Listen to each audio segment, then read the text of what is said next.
Bom dia e bem-vindos a este fórum do jornal IT Channel, este mês dedicado a servidores, a virtualização e armazenamento. Ele será o tema principal do jornal na edição de outubro. É um prazer estar convosco em direto, num espaço que reúne fabricantes e parceiros para discutir um tema central nesta revolução digital que estamos a viver. Eu sou o Jorge Bento, diretor do jornal IT Channel.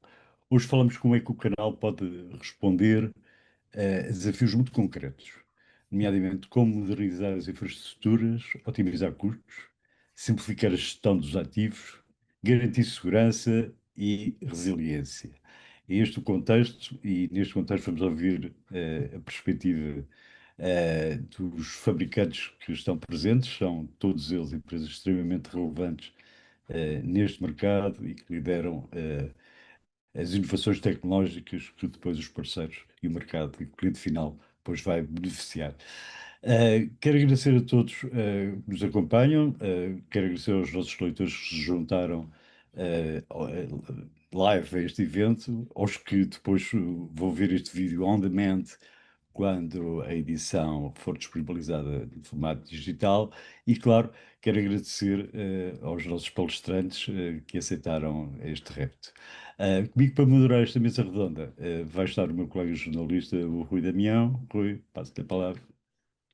Obrigado, Jorge, e bem-vindo a todos. O meu nome é Rui Damião, eu sou diretor editorial do grupo Media Next, do IT Channel, da IT Insight e da IT Security, e hoje vamos então, como referido, falar de servidores, armazenamento e virtualização. Antes de começarmos com a nossa conversa propriamente dita, eu vou convidar os nossos 8 participantes a fazerem uma pequena apresentação sobre si. Eu vou seguir a ordem alfabética das empresas e, neste caso, a primeira destas empresas é a Fortinet, portanto, Paulo Pinto, convido a apresentar-se. Bem-vindo, Paulo. Viva, obrigado, Damião, obrigado também pelo convite, foi dirigido à Fortinet.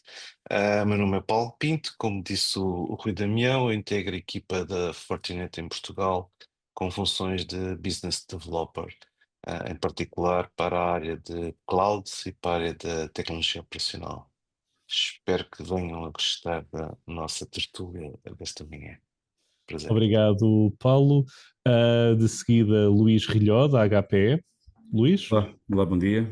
Bom dia a todos. Bom dia a quem está a assistir diretamente e em direto e quem estará depois a ver este vídeo em diferido. O meu nome é Luís Vilhó, como disseste, Rui. Tenho a responsabilidade da área de servers na HPE e acumulo também com a responsabilidade da área de commercial, portanto, onde endereço este mercado de clientes. Há 30 anos, quase, na HPE, portanto, já são uns aninhos. Obrigado, Luís.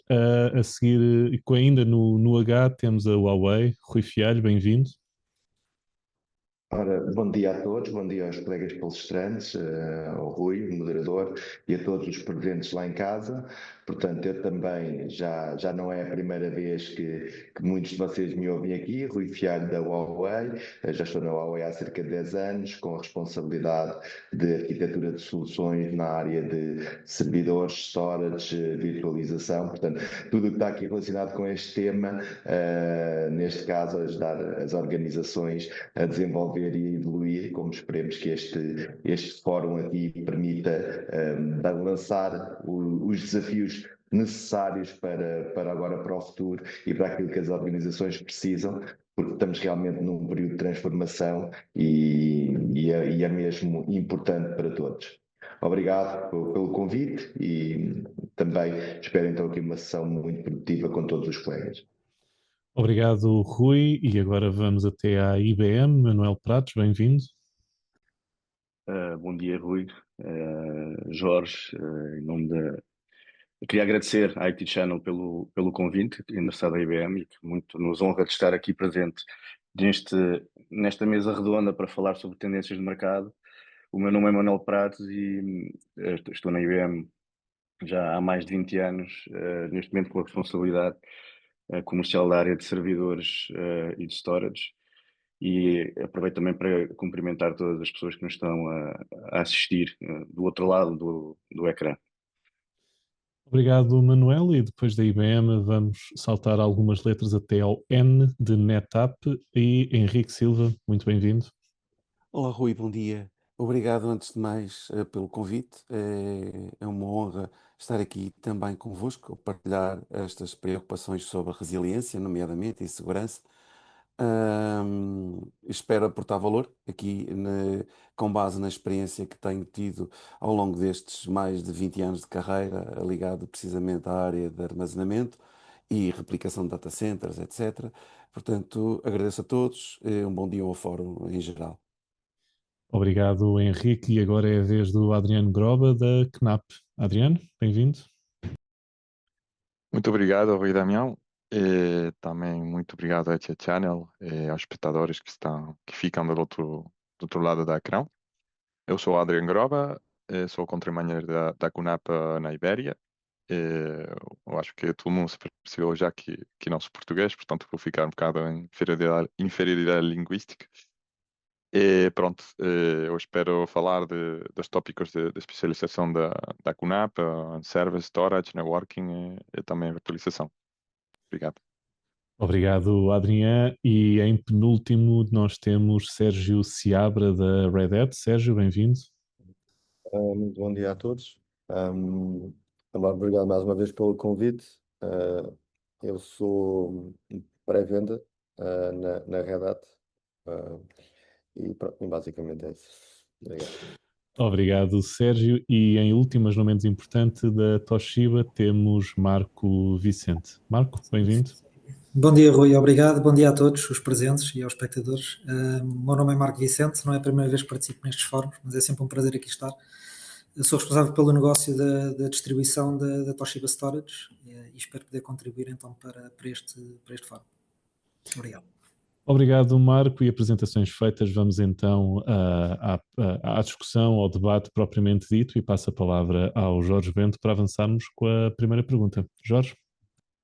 Ok, Rui. E o primeiro tópico, eu vou dirigir este primeiro tópico ao Luís Rolhó da HPE, é sobre as tendências tecnológicas e como é que elas impactam, ou o que é que o Luís espera que elas impactem no curto, médio prazo, os parceiros, os clientes finais, as soluções e as tendências que vêm aí. Luís?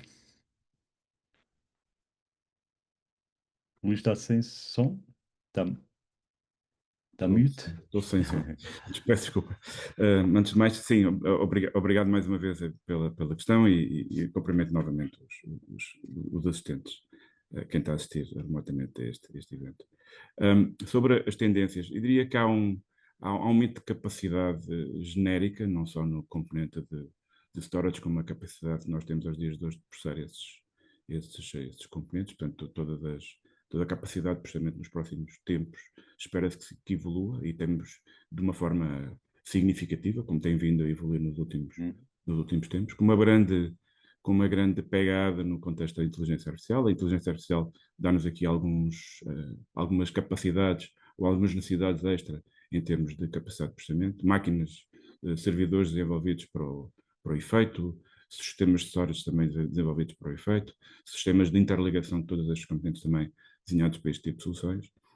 Naturalmente que também há uma grande preocupação relativamente à eficiência dos data centers e, portanto, a ligação destes aumentos de capacidade às eficiências dos data centers e, portanto, temas ligados com o arrefecimento líquido, a água, não é bem água, mas enfim, mas arrefecimento líquido em circuitos mais eficientes do que aquilo que nós usamos hoje. Portanto, a pegada do IT, a pegada neste tipo deste tipo de soluções é bastante relevante e, portanto, vai continuar a estar na ordem do dia.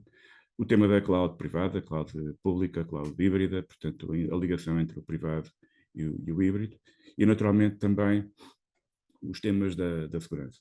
Os temas da segurança estiveram na ordem do dia nos últimos anos, vão continuar a estar, cada vez vamos estar mais postos e estes são temas que vão, na prática, perseguir-nos na nossa vida nos próximos anos.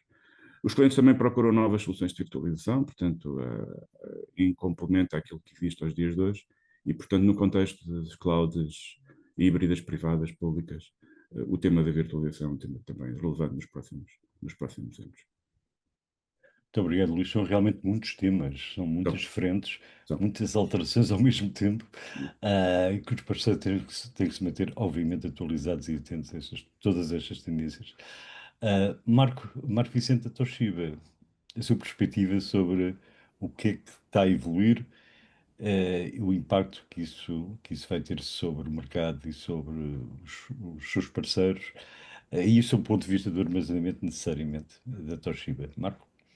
Sim, eu creio que o Luís Relhó tocou nos pontos praticamente todos. Nós identificamos efetivamente aqui 3 tendências muito claras.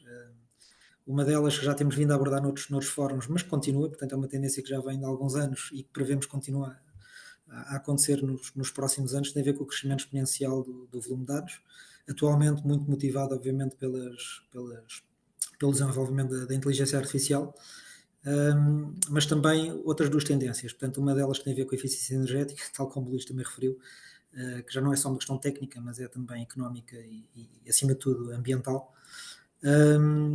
E verificamos também uma outra tendência que tem a ver com a consolidação de arquiteturas híbridas. No caso do storage, dos discos rígidos propriamente ditos, acabam por ser soluções fundamentais para este tipo de arquiteturas, porque são a solução mais competitiva em termos de custo por terabyte e que permitem em ambientes de data center algo muito importantíssimo, que é a escalabilidade.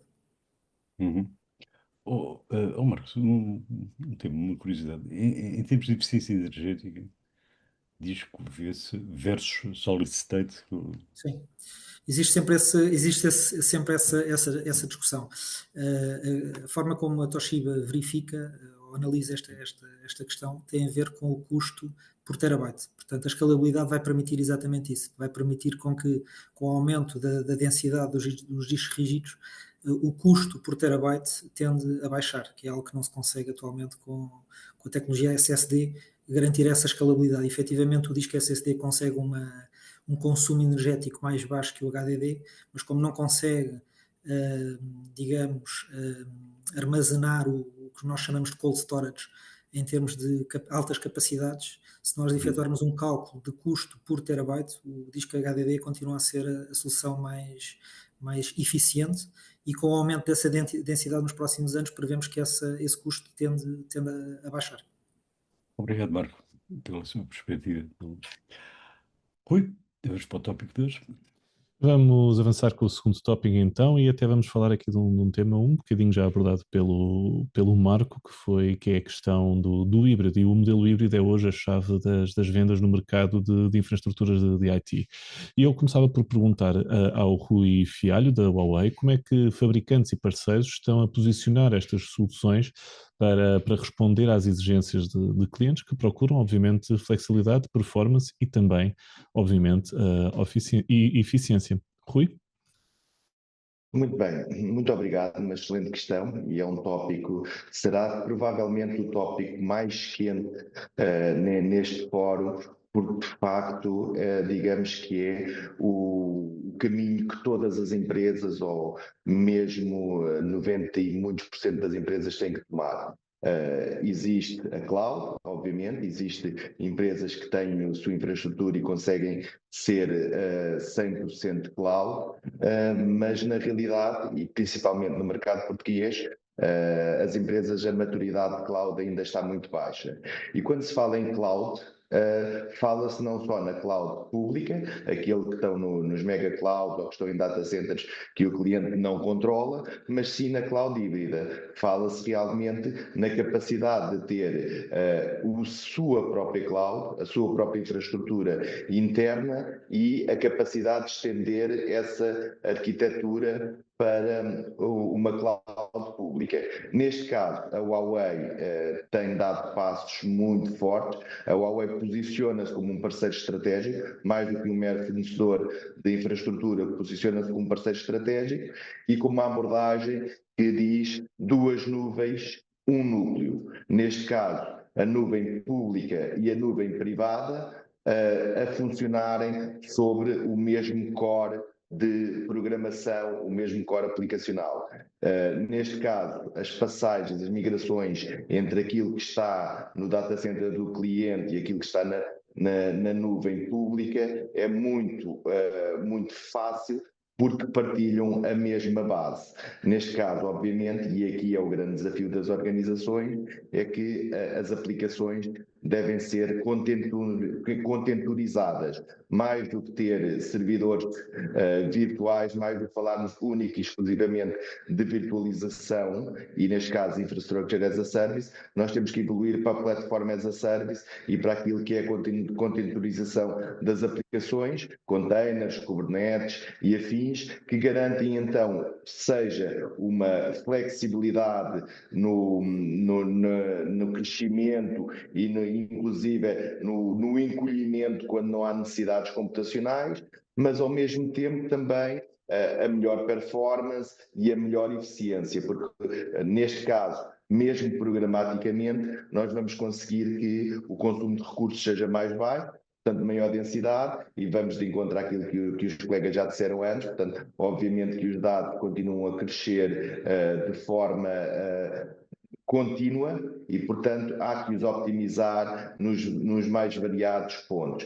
Também as necessidades de desempenho, porque seja as pessoas, seja as aplicações, são cada vez mais exigentes do ponto de vista daquilo que é possível entregar, da velocidade com que os dados são processados, e a inteligência artificial traz uma complexidade, mas ao mesmo tempo um facilitador, mas também, mais uma vez, ao nível do hardware, é necessário que esteja preparado para tal. Também aí, os vários fabricantes, a Huawei aqui defendendo a Huawei, obviamente que representa, mas acho que é uma tendência mundial, os chips de inteligência artificial são incorporados nas infraestruturas e que neste caso garantem que esta cloud garante a mesma performance, seja no lado público, esteja no lado privado. E, portanto, neste caso, referindo os 3 pontos que disse, seja a flexibilidade, seja a performance, seja a eficiência, é sempre melhor quando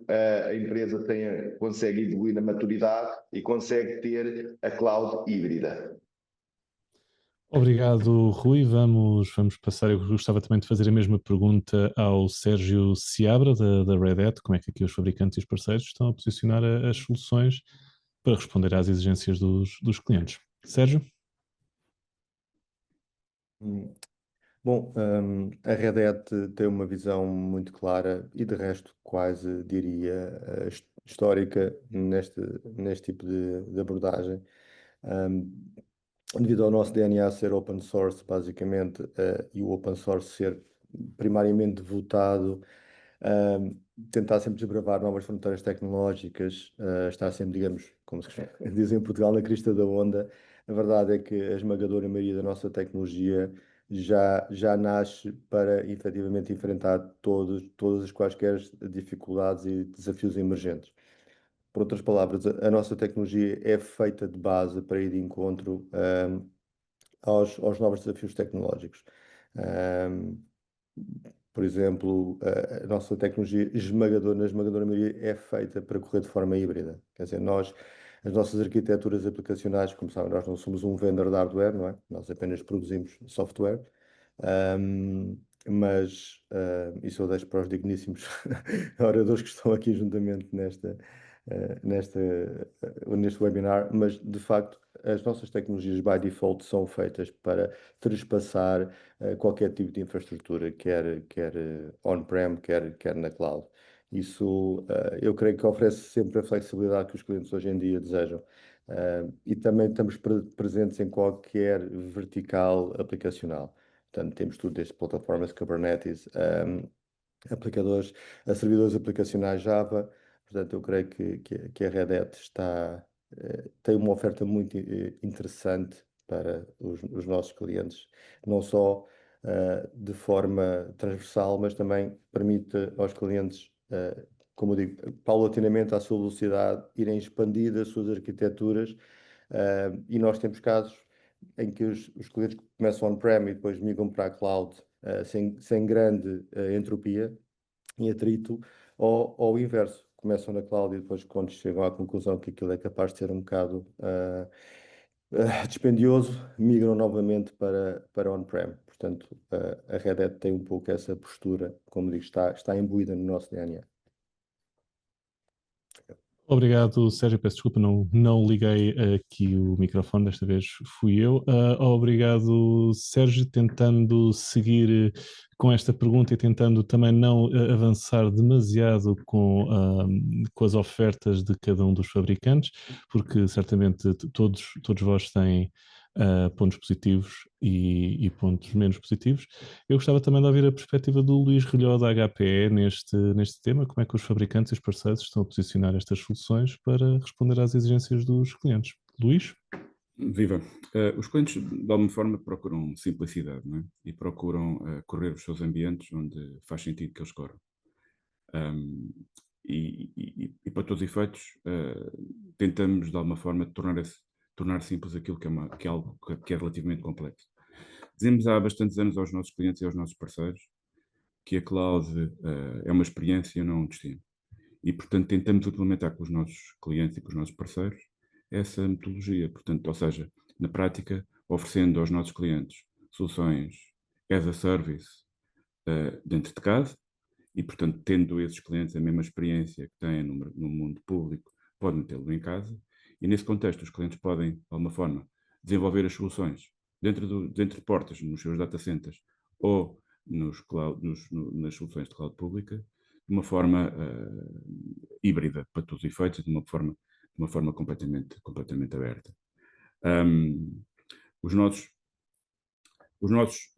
muitas vezes também, estas soluções surgem em complemento com outras soluções de CAPEX que os clientes possam vir a utilizar e, portanto, na prática, o cliente é livre e temos desenvolvido isto muito com os nossos clientes e com os nossos parceiros. Os clientes e os nossos parceiros são livres de procurar as soluções que mais interessam às necessidades dos nossos clientes e, portanto, estes modelos de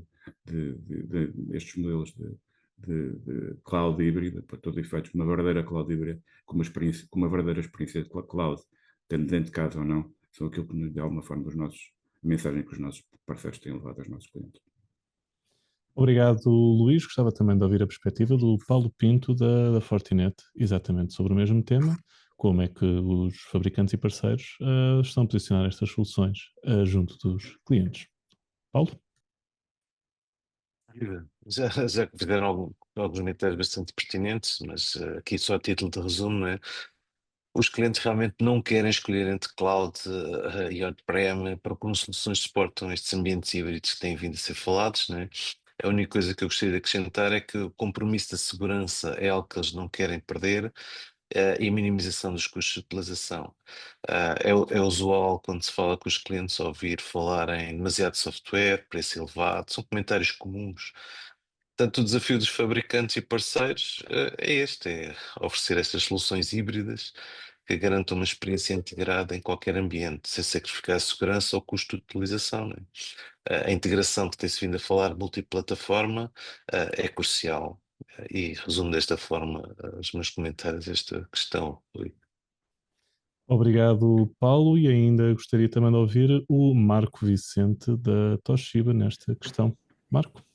Sim, Rui, nós efetivamente verificamos que o modelo híbrido acaba por ser o mais favorável, porque combina a escalabilidade da cloud com o controle e a previsibilidade de soluções on-prem.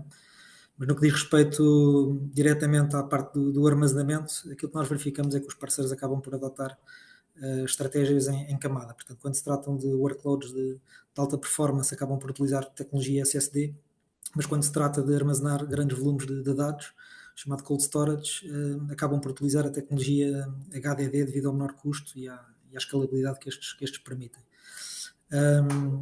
Portanto, apesar, digamos que fabricantes de HDD, como a Toshiba, apesar de não estarem, digamos, no frontline, porque acabam por disponibilizar componentes para toda a arquitetura, não é? Acabam por estar ali no backstage, digamos assim, mas acabam por ter que, os fabricantes acabam por ter que disponibilizar soluções que sejam efetivamente fiáveis para que estas infraestruturas funcionem com qualidade e com segurança. Obrigado, Marco, e eu passava a palavra para o Jorge Bento para avançarmos com a terceira pergunta. Jorge? Muito bem, vamos avançar com um tópico que obviamente está na ordem do dia, que é a progressiva introdução de IA, de inteligência artificial, nos ambientes on-prem, híbridos, obviamente. Os agentes de IA acabam por ser aqui a tração, cada vez é mais fácil às empresas. Está claro que há sempre um processo de desenvolvimento complexo, mas cada vez é mais viável para empresas que nem sequer têm uma dimensão muito grande começarem a ter agentes de IA para resolver temas específicos, concretos.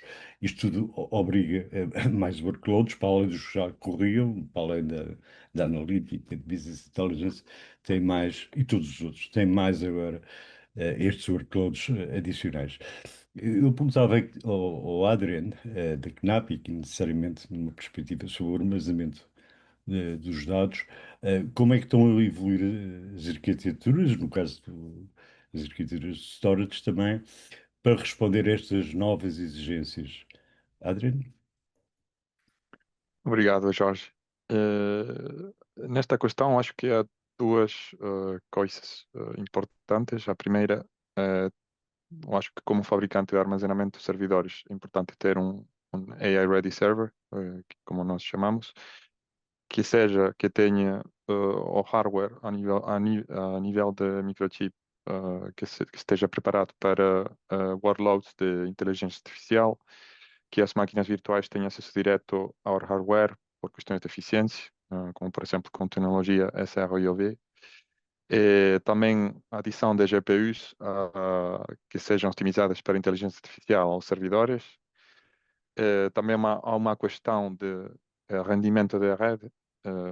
Eu acho que é importante começar a partir de 25, 100 gigabits. E também é uma questão de capacidade de armazenamento, não é? Porque há muitas vezes que as IAs estão a funcionar com grandes bases de dados, com muita informação.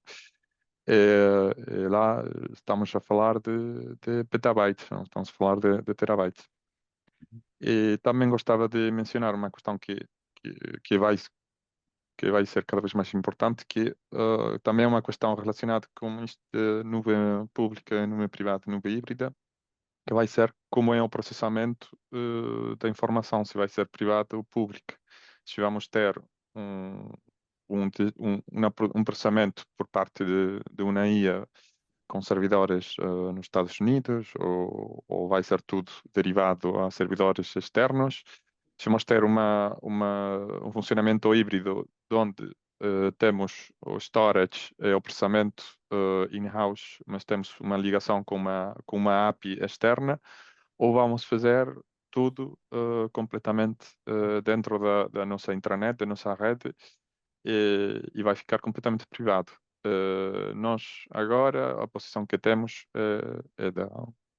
com certeza, é bem um processamento híbrido, como o storage dentro da empresa, ou bem também um processamento e um storage completamente privado, onde podes utilizar inteligências artificiais diretamente num servidor que não estejam ligados à internet, só apenas no caso para fazer atualizações. Obrigado, Adriano. Eu dirigi esta mesma questão ao Manuel Pratos da IBM. E, obviamente, inteligência artificial e IBM estão, enfim, coladas historicamente. Aqui numa visão mais 360 graus que a IBM pode ter. Manuel, como é que o IA, em cima de tudo o que já existia, Exato. vai... Força. Sim, obrigado, Jorge. É uma pergunta interessante, e eu vou começar, se calhar, por levantar aqui um bocadinho de velo aos participantes que nos estão a ver lá em casa, em que o Rui e o Jorge, antes de começarmos esta transmissão, digamos assim, pediram-nos encarecidamente para não fazermos grande publicidade às marcas, o que é muito bom, porque assim permite-nos debater aqui os temas. Todos nós, com a experiência que temos de largos anos nesta tecnologia, nas tecnologias de informação dos clientes, e podemos aqui debater os temas de uma forma, digamos, mais aberta, usando as tendências do mercado, aquilo que ouvimos nos clientes e um bocadinho aquilo que são os desenvolvimentos tecnológicos dos fabricantes. Dito isto, estes tópicos que o Jorge me está aqui a perguntar, como seja BI, inteligência artificial, tudo isto são, diria, novas aplicações, novas necessidades que os nossos clientes têm, E o grande desafio que nós, enquanto fabricantes, e os nossos parceiros, enquanto fornecedores de soluções aos clientes, aquilo que eu considero ser o maior desafio é precisamente olhar para as infraestruturas dos clientes de uma forma diferente, porque os paradigmas destas novas soluções são diferentes. E, portanto, eu separaria aqui, digamos, aquilo que os nossos parceiros e nós fabricantes podemos fazer para os nossos clientes em dois aspectos diferentes. Por um lado, a otimização daquilo que os clientes já têm, no sentido de tentar fazer mais com menos. E isso já foi aqui dito pela maioria dos participantes nesta mesa redonda, enfim, com mais processamento, otimização dos consumos energéticos, tudo isso, com o objetivo dos clientes poderem fazer mais com menos e por isso e com isso libertarem budget, orçamento, para poderem investir nestas novas áreas. Para estas novas áreas, os paradigmas são outros. Quem consome este tipo de tecnologias dentro dos nossos clientes não são tipicamente as mesmas pessoas, são outro tipo de pessoas, é outra geração de pessoas, também é preciso dizê-lo, muitas vezes, e com tudo isto, a forma como consomem infraestrutura tem que ser muito baseado num modelo as a service ou cloud-like, ou seja, querem recursos, mas não estão muito preocupados se o servidor A está ligado ao storage B, enfim, tudo o que está daí para baixo tem que ser bastante agnósticos em relação a isso, ou não querem ter sequer visibilidade em relação a isso. E, portanto, o grande desafio que nós fabricantes temos, todos aqui presentes, e a IBM em particular, mas a generalidade dos fabricantes, é precisamente fornecer soluções aos clientes chave na mão, em que possam consumir infraestrutura de um modo semelhante, para não dizer igual, àquilo que podem encontrar numa cloud pública. E, portanto, eu diria que são estes os desafios. Portanto, otimizar e poupar, por um lado, naquilo que são as infraestruturas legacy, para libertar budget e poder investir naquilo que são as novas tecnologias, as novas tendências e as novas aplicações nos clientes.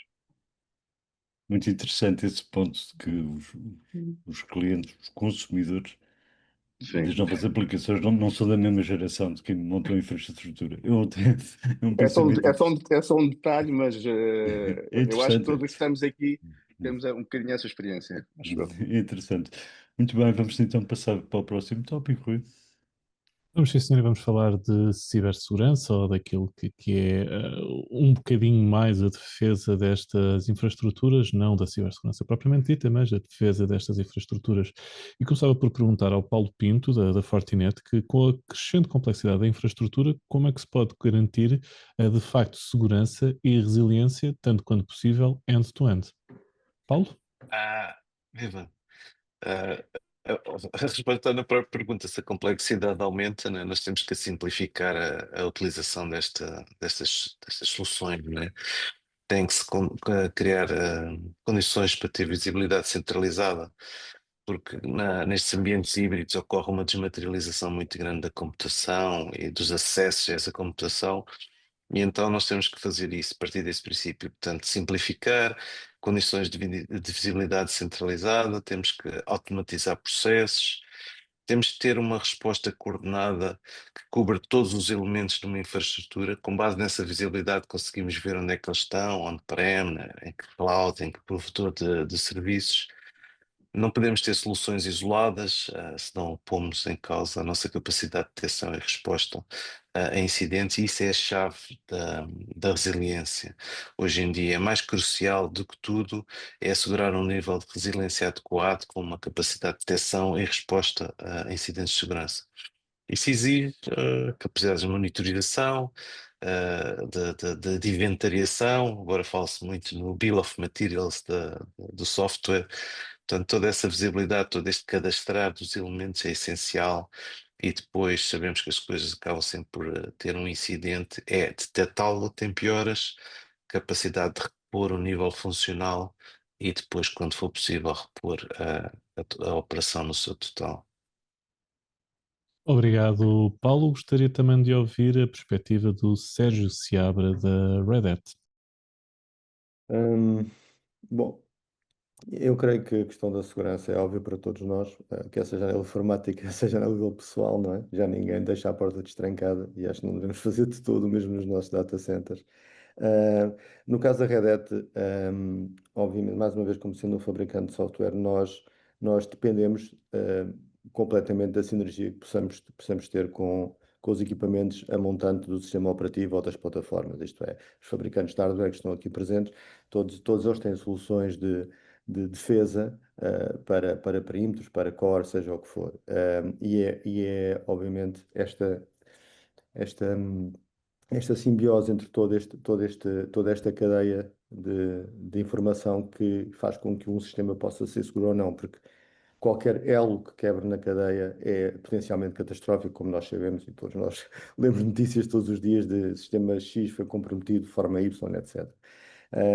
Não obstante, para a Red Hat, a securitização deve sempre começar no base layer, isto é, os sistemas operativos que dão suporte a todas as plataformas têm que ser completamente resilientes. Eu dou um exemplo muito concreto, por exemplo, na última versão do nosso sistema operativo nós já suportamos Quantum Cryptography e eu, quando vi aquilo, perguntámos às nossas BUs, porque é que nós estamos já a suportar criptografia Quantum se não há ainda, basicamente, possibilidade de fazer penetrações com quantum computing. E acho que aqui entrou um bocado o tal gap geracional, como eu não referia, em que um dos nossos BUs de segurança disse: isso não é para agora, isso é quando daqui a uns anos começarem a surgir no mercado quantum devices que possam penetrar sistemas, então aí já é importante estarmos defendidos. Eu, ok, tudo bem, eu compreendo agora porque é que nós estamos a suportar este tipo de, digamos, preventivamente potenciais ataques que utilizam efetivamente tecnologias à qual nós não estamos habituados. Eu diria que é muito importante para os clientes e para os parceiros, obviamente, transmitirem essa mensagem aos clientes de que a segurança deve ser paramount. Eu posso ter os melhores sistemas, as melhores plataformas do planeta, o hardware com mais performance do universo. Se esse hardware tiver uma intrusão maliciosa, nada disso serve para nada, right? Portanto, eu diria que sim. Eu diria que a segurança é um dos pilares cruciais de qualquer arquitetura computacional hoje em dia. Obrigado, Sérgio, e gostaria também de ouvir a perspectiva do Rui Fialho da Huawei. Rui? Muito bem, obrigado. Este será realmente aqui um tema até que eu considero um bocadinho mais fraturante, porque enquanto até agora tivemos sempre a falar de uma evolução tranquila, calma, entre as infraestruturas on-prem para infraestruturas híbridas, entre sistemas de virtualização para sistemas cloudificados. Quando falamos de segurança, nós falamos do tema emergente. Mais do que urgente, é mesmo uma emergência atual, a garantia da segurança. E daí que as organizações têm que olhar para este tema, não, obviamente, com alguma perspectiva de preocupação excessiva, mas ao mesmo tempo, de forma muito obrigatória, garantir que estamos resilientes, capazes de continuar o negócio, porque obviamente que as infraestruturas, as aplicações, os dados são o ativo mais valioso das organizações. Neste caso, o que faz sentido a abordagem Huawei, a abordagem dos mercados, é um security by design e um resiliency by default, ou seja, estarmos desde a concepção preocupados com a segurança e mesmo por pré-definição, antes de tudo, pensar na resiliência. Daí que em Portugal os backups, os centros de disaster recovery são sempre, ok, convém ter, mas sempre investimento mínimo. Isso é o de mais errado que se pode fazer. Ou seja, neste caso, nós temos que ter garantias de que eu costumo dizer com os meus parceiros, com os nossos clientes, que um DR é o nosso seguro de vida. Mais do que um seguro contra acidentes de carro, é o nosso seguro de vida. Ou seja, se a infraestrutura principal morrer, nós temos que ter garantia que o nosso disaster recovery não está lá só para nós cumprirmos um KPI, não está lá só para nós obtermos uma certificação. está lá para garantir que nós conseguimos continuar o negócio. E daí que a defesa, portanto, seja a parte de resiliência, a parte mais preocupada com a cibersegurança, tem que ser feita em vários níveis, como o Paulo disse, desde a gestão de identidades, a gestão de firewalls, a gestão de perímetro, formação de utilizadores, mas depois mesmo internamente a capacidade de recuperação, porque por mais seguro que seja, por definição, pode sempre haver um erro humano, há sempre um novo exploit, e daí que nós temos que ter os cenários de disaster recovery, com as aplicações que permitem a replicação dos dados, que permitem que a ativação de forma automática ou manual nesses cenários de disaster recovery, e acima de tudo garantir que esses dados são consistentes, porque às vezes, ou muitas das vezes estamos a falar de ataques esses inteligentes e que vão criptografar os dados de maneira a que eles se tornem inacessíveis, daí a imutabilidade e todos esses mecanismos de segurança que têm que existir a montante. Portanto, neste caso, como o Paulo disse muito bem, isto tem que ser simples na forma de gerir com plataformas únicas e centralizadas, mas ao mesmo tempo nós temos que ter o cuidado de que seja complexo o suficiente para que cubra todas e quaisquer falhas conhecidas, ou até, como disse agora o Sérgio, falhas futuras. Portanto, há situações que normalmente, quando estamos a falar de segurança, estamos sempre um passo atrás dos ataques, estamos sempre a reagir aos ataques, mas neste caso e cada vez mais existem equipas dedicadas, existem soluções que estão já a pensar nos ataques que virão no futuro. E, portanto, é daí também que eu acho que as organizações têm que cada vez mais centrar os seus orçamentos, não só naquilo que é a produção e o dia-a-dia, mas também naquilo que é a segurança e naquilo que é a capacidade de recuperação de desastre. Aqui as infraestruturas híbridas trazem mais complexidade, mas trazem também mais potencial, porque obviamente que quando nós temos os dados em múltiplos data centers com replicação, múltiplas cópias, também nos garante esta capacidade de recuperação extra. Obrigado, Rui. Eu gostava também de ouvir a perspectiva nesta questão, portanto, com a crescente complexidade da infraestrutura, como é que se pode garantir a segurança e a resiliência, tanto quanto possível, end-to-end. Também gostava de ouvir a perspectiva do Adriano Groba. Adriano? Obrigado. Eu acho que o Paulo, o Sérgio e o Rui responderam muito bem a esta questão. A modo de resumo, acho que há três conceitos-chave. O primeiro é a resiliência. Lá eu acho que vale a pena comentar questões de alta disponibilidade e a redundância de hardware e de sistemas, como bem comentou o Rui.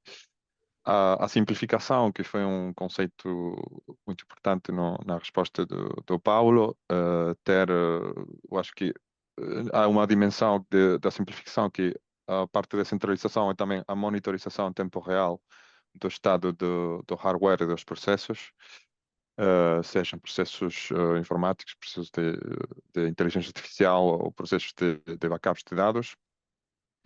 É tudo isto que eu tenha o máximo nível de controle e automatismo, né? Acho que a automatização, a resiliência tem um papel muito importante, porque também vai permitir tomar decisões muito mais rápidas em questões de seguridade. Por exemplo, se tivermos um CryptoLocker, poder, sem ter que ter intervenção manual, poder pôr um volume só em apenas leitura, para não continuar a ter encriptados os dados, é um exemplo muito, muito concreto. É também, como dizer o Rui, a predição de que o que pode acontecer com a resiliência da nossa infraestrutura. Por exemplo, uma coisa que tem a ver, se calhar, com o marco Toshiba, mas poder fazer predições ao nível de servidor o estado dos discos, quando é que podem falhar, utilizando monitorização e predição de determinados fatores que afetam o disco rígido. Portanto, a modo de resumo, resiliência, simplificação e automatização. Obrigado, Adriano. E antes de passarmos para a próxima questão, eu gostava também de ouvir a perspectiva do Henrique Silva, da NetApp. Henrique? Olá, bom dia novamente, bom dia à audiência. Enfim, eu ficando agora para o fim, já todos tocaram e obviamente já tocaram nos pontos-chaves deste tópico, nomeadamente a segurança. A segurança, como diz o Paulo, ela tem que estar centralizada e todo o que regere a todas as componentes de uma infraestrutura tem que estar, digamos, de forma centralizada para que ela seja monitorizada de forma efetiva em real time. Mas também, conforme referiu o Sérgio, a segurança é reativa, ou seja, nós não podemos garantir que há segurança total. Então, o que é que vai deixar de dormir descansado quem está a gerir uma infraestrutura, quem tem responsabilidade sobre uma infraestrutura?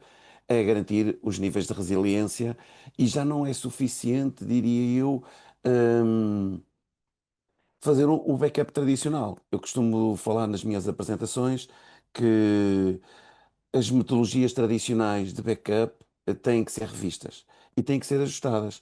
Conforme disse o Manuel Prates, os interlocutores são diferentes, a volumetria de dados são diferentes, as complexidades são diferentes. E então nós temos que definir uma nova abordagem para a proteção de dados. Como é que a NetApp vê e como é que se posiciona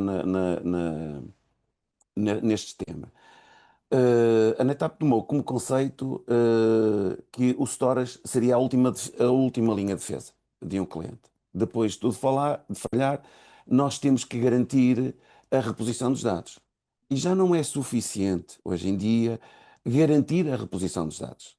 Temos que ter a certeza que garantimos os dados, a reposição destes dados, em tempo útil para o negócio. Porque se demoramos demasiado tempo, poderão ser fatais, para a continuidade do mesmo. O que é que fez a NetApp? Então, desenvolveu um conjunto e tornando até como o Rui falou, desenhando um produto que somos considerados um produto Security by Design, nós desenvolvemos um conjunto de funcionalidades que serão transversais a qualquer repositório, ou seja, os repositórios de dados terão que ter mecanismos de defesa para todos estes ataques, nomeadamente, por exemplo, garantir RPOs e RTOs às organizações adequados ao negócio, proteger os acessos indevidos ao armazenamento é fundamental. Sabemos que a anatomia de um ataque, de um hacker, é ganhar credenciais privilegiadas e depois entrar nos repositórios, apagá-los, alterá-los, modificá-los, que seja, e aí dificultam qualquer recuperação. Para isso, nós defendemos que estes controles de acesso têm que ser integrar com múltiplos fatores de autenticação, com ter mecanismos tal como nós implementamos de dupla ou terceira permissão quando se executam comandos sensíveis no storage. E por último, implementar soluções, e sabemos que as grandes dores atuais estão nos ciberataques, implementar soluções dentro dos próprios repositórios de dados que analisem em real time estes ciberataques e que reagem e que tomem medidas preventivas, no sentido de garantir esta proteção total.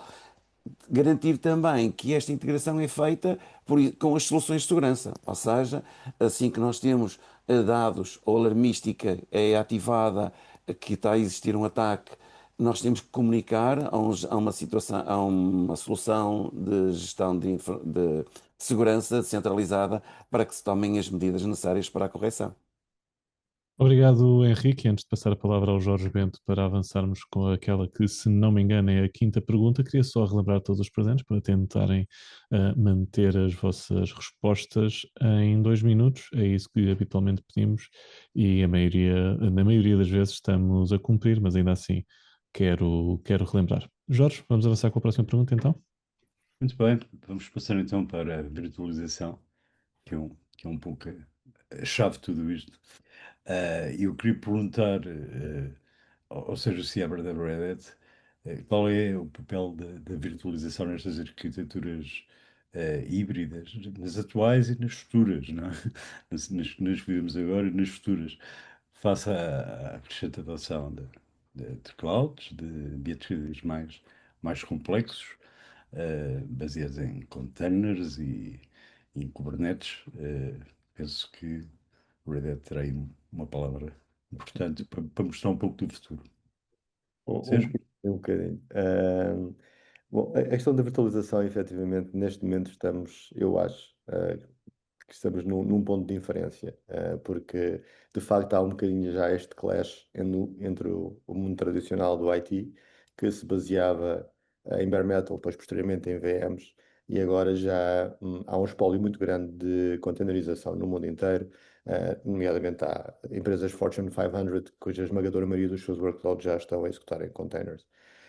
Mas isto provoca claramente aqui um desfazamento entre muitas organizações que não estão preparadas nem de perto nem de longe para isso, e outras que já estão, digamos, completamente voltadas para a frente. É como eu costumo dizer que a esmagadora maioria das empresas em Portugal, infelizmente, ainda olham para o futuro com a nuca, porque de facto não conseguem, embora queiram dar um passo em frente, estão sempre com a perna para trás e estão sempre um bocado agrilhoados à situação atual.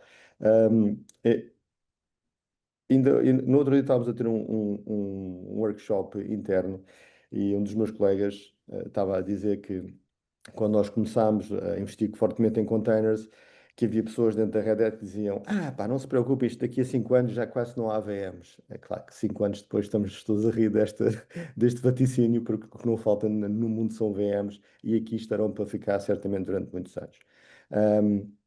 É inegável também que o mundo dos contentores, Kubernetes e qualquer que seja as tecnologias que venham a seguir prestam-se muito mais a um modelo híbrido, a um modelo transversal a qualquer tecnologia, porque foram criados para esse efeito.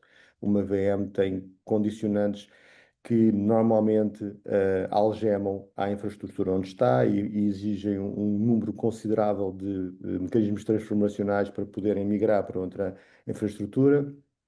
Os containers não padecem deste tipo de problemas. Eu creio que é o momento, claro, de as organizações começarem a olhar para como é que vão evoluir, para onde é que vão levar os seus workloads, qual é o aspecto dos seus data centers no futuro próximo. Aqui eu creio que a resposta é óbvia. Olharem para containerização onde possível, olharem para computação distribuída onde possível, é de facto o way to go. Isto não é ficção científica, é a realidade atual no mercado a nível mundial. E eu encorajo fortemente os nossos parceiros a efetivamente trazer pelo menos este tipo de awareness para os clientes finais, porque creio que será extremamente importante no futuro próximo. Obrigado, Sérgio. Eu dirigi a mesma pergunta, e estamos a falar de virtualização, ao Luís Joel, da HP. Luís? Olá, novamente. Bom, o tema da virtualização é um tema que nos tem acompanhado a muitos, grande parte de nós, nos últimos anos, não é? No passado, como o Sérgio comentou, era tudo muito físico, para todos os efeitos, e a virtualização permite-nos ter aqui uma mobilidade entre ambientes de uma forma muito facilitada e, portanto, permite-nos implementar de uma forma simples, e ponho a palavra simples entre aspas, implementar de forma simples clouds públicas, privadas, híbridas, e naturalmente enquadrando aqui dentro da virtualização o tema dos containers. Okay? São coisas completamente diferentes, mas enfim, podemos tratá-los como de uma forma abrangente. Na prática, a virtualização nos últimos anos tem-nos ajudado a tirar partido dos recursos que temos e, portanto, aos dias de hoje, as infraestruturas que suportam virtualização são um bocadinho diferentes, mas em tudo semelhantes àquilo que era no passado, mas são mais potentes, com mais capacidade, com mais memória, com mais disco e com mais tudo. Okay? E, portanto, aos dias de hoje vendem-se menos, no caso de servidores, menos servidores, mas maiores. Porque um servidor no passado fazia uma determinada funcionalidade, hoje em dia tem uma funcionalidade bastante mais abrangente. Temos vindo a ver os nossos clientes a procurar diferentes soluções de virtualização. Portanto, quizás estejamos perante uma circunstância em que o mercado quer ver o mundo da virtualização um bocadinho mais aberto. E é isso,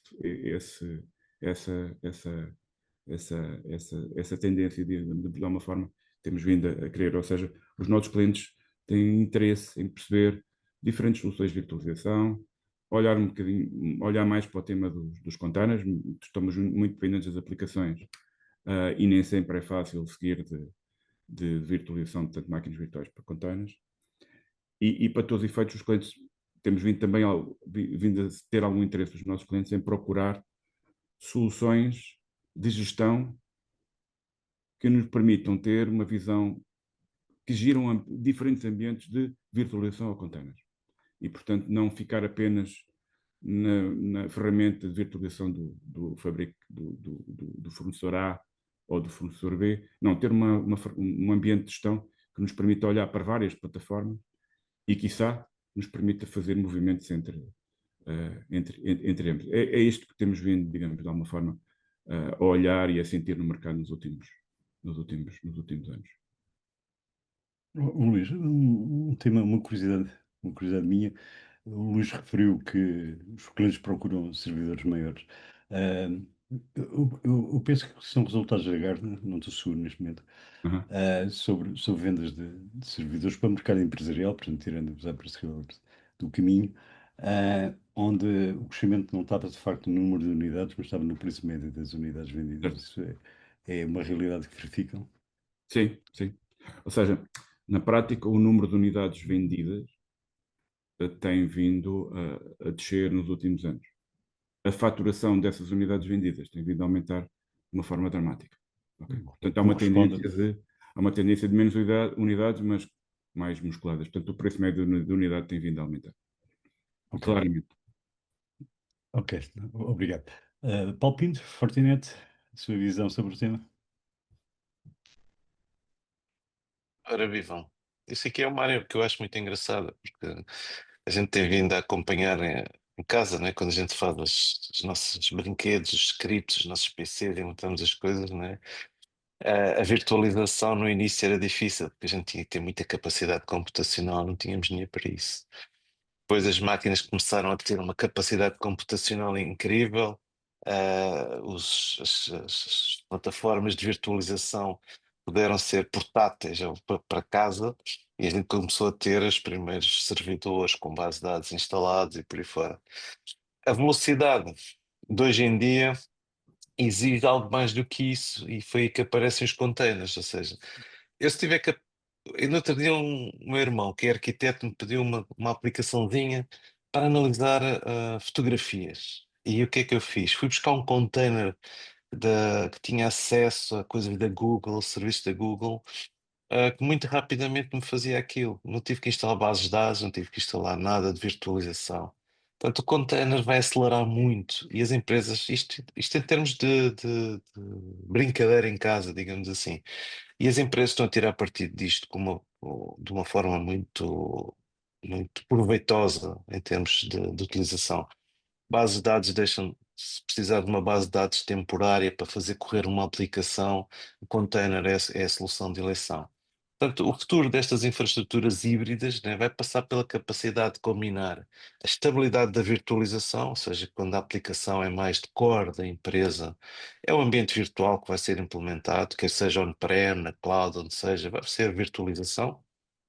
Mas a velocidade e a inovação que as empresas necessitam, com os modelos cloud nativo, que é usar 5 segundos uma aplicação desapareça, isso vai ser com os containers. E é um ponto de não retorno. Esta realidade vai existir. Portanto, a virtualização vai se manter, mas os containers vão ser motores de modernização. E juntos vão ser a base destas arquiteturas híbridas, em termos de agilidade, flexibilidade e sempre com o core. Pelo menos nos tempos mais próximos vão coexistir e, portanto, o papel, no fundo, é um papel complementar. Mais uma vez aqui, do ponto de vista da segurança, que é um tema que me traz, que é muito querido. É muito importante ver que os containers para essas crianças, né? Onde é que andas e por aí fora. Os containers são fáceis de fazer download, são fáceis de utilizar, têm muitas funcionalidades engraçadas. Aqui é muito importante usar a ferramenta estilo CNAPP, que é o Cloud Native Application Protection Platform, que nos vai permitir ver dentro do container o que é que lá está instalado, fazer a análise de vulnerabilidades lá dentro, ver depois nas plataformas de virtualização, ou seja, esses ambientes estão hoje em dia já tão desmaterializados que não vamos tomar por certo que o facto do container estar a funcionar é uma peça sem risco, ok?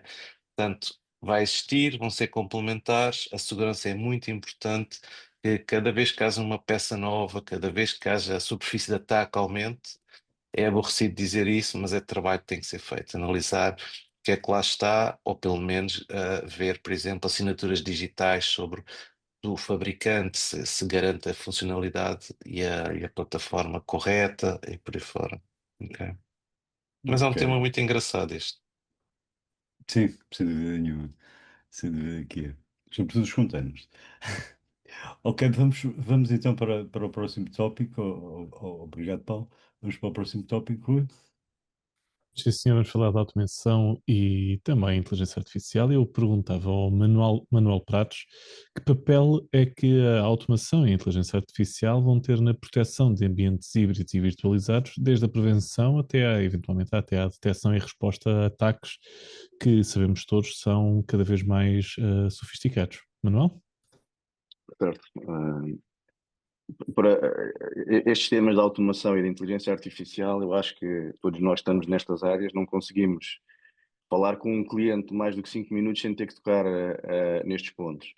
A verdade dos factos é que muitas vezes nós, enquanto fabricantes, andamos também à procura de qual é o use case mais interessante ou melhor para usar estas tecnologias ao serviço daquilo que entregamos aos nossos clientes.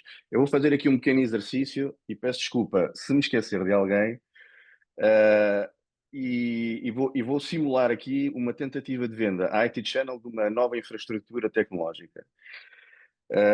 E para isso, vamos colocar aqui servidores da HP de última tecnologia, vamos colocar servidores Power de última tecnologia para aplicações críticas que o cliente possa ter, uma storage da NetApp, um file, uma NAS da KNAPP, vamos colocar aqui um OpenShift da Red Hat para umas novas aplicações que a IT Channel vai desenvolver.